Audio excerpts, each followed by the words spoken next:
C'est en le portant fièrement qu'on montre notre vrai visage. Un visage de respect, un visage de solidarité, un visage de changement. Tous contre un, tous contre la COVID-19. Vous venez de voir un extrait d'une nouvelle campagne publicitaire du gouvernement du Québec qui a été dévoilée aujourd'hui. Elle s'adresse d'abord aux jeunes. Son but, les inciter à porter le masque et à respecter la distance de 2 mètres dans les rassemblements.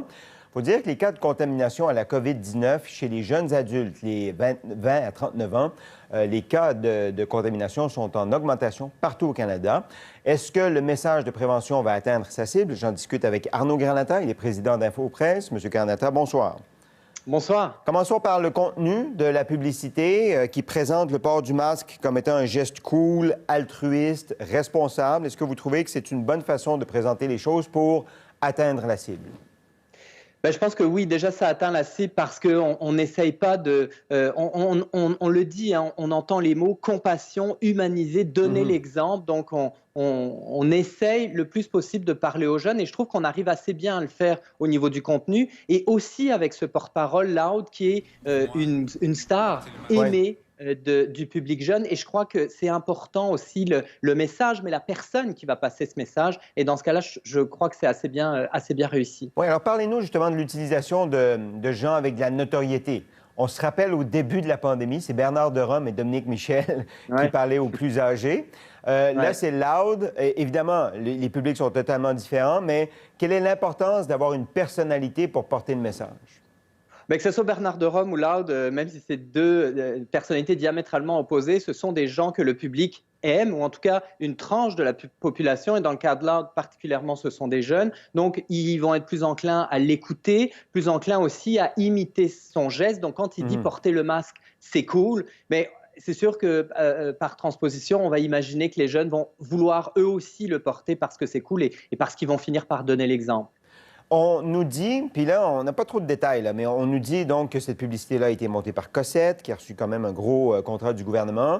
On nous dit que ça va être diffusé à la télévision. C'est, sauf erreur, sur le YouTube du gouvernement, sur Twitter du gouvernement aussi.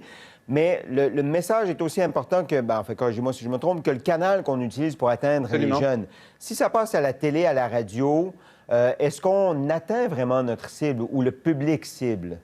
Ben, si ça passe uniquement à la télé et à la radio, non, parce qu'on le sait, hein, les jeunes sont énormément aussi sur les médias sociaux. En même temps, jeune est un grand segment de la population, encore faut-il un peu le définir, mais évidemment, c'est une publicité qui doit être diffusée sur les médias sociaux, qui peut devenir virale parce que Loud est un influenceur aussi sur les médias sociaux. Donc oui, il faut que ce soit diffusé absolument sur les médias sociaux pour que ça atteigne sa cible, absolument. Puis les médias sociaux, là, sans faire de la publicité, mais moi, je suis un homme d'une autre génération, disons.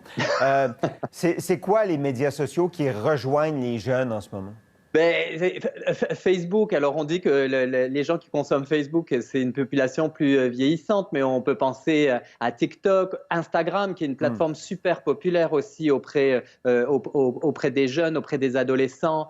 Donc, c'est le genre de plateforme, YouTube aussi, évidemment, c'est le genre de plateforme qui va et qui doit, à mon avis, être utilisée pour faire passer ce message. Et je trouve que ce qui est intéressant aussi, c'est qu'on a utilisé une forme graphique qui est très proche de celle du vidéoclip. Donc, encore une fois, l'idée, c'est qu'on incite les jeunes à partager massivement et en parler aussi entre eux de cette campagne sur le masque. Il y a différentes émotions pour passer le message ou différents messages pour atteindre sa cible. Ici, on parle de responsabilisation, mais certains misent sur la peur d'une certaine façon dans leur publicité, notamment en Espagne. On va vous montrer un extrait, vous allez entendre l'extrait de cette publicité qui est présentée en Espagne, où justement on mise peut-être, moi je dis la peur, à vous de juger, voici donc cet extrait.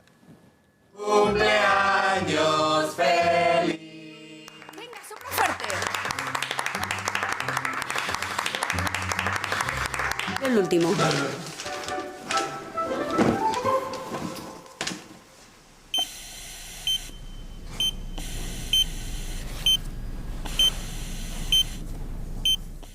Alors, on comprend, c'est une fête, le virus se propage dans des rassemblements. Quand on ne respecte pas le 2 mètres de distance, on se retrouve à l'hôpital sous respirateur. Ici au Québec, le gouvernement aussi avait publié la semaine dernière une publicité un peu plus, certains ont dit lugubre, Walking Dead un peu, entre guillemets, c'est-à-dire où les rues sont vides, les gens sont confinés chez eux, puis ça dit on ne veut pas revenir à ça. Miser sur la peur dans ce genre de circonstances, selon vous, est-ce que c'est gagnant ou il faut plus miser sur la responsabilisation? Ça peut fonctionner, miser sur la peur. Je pense que c'est une des stratégies de communication, particulièrement dans un enjeu de société. Après, je pense que quand on veut parler à un public qui est plus jeune, la responsabilisation, je crois, va mieux fonctionner. Ils ne veulent pas se faire la leçon par des plus vieux. C'est ça. Et d'ailleurs, moi, j'ai quand même l'impression que dans cette publicité qu'on a vue, que vous venez de montrer, on sent un brin la morale. C'est très moralisateur en arrière. Et je crois qu'on peut aussi se détacher, voir ça plutôt comme un film, comme de l'exagération. Et on le sait, le public jeune se sent moins vulnérable, a l'impression que la COVID va avoir un impact moins grand sur leur santé. Donc forcément, je pense que ça peut créer une distance aussi, ce genre de message. Très intéressant. Arnaud Garnata, merci beaucoup et bonne fin de semaine à vous. Merci à vous.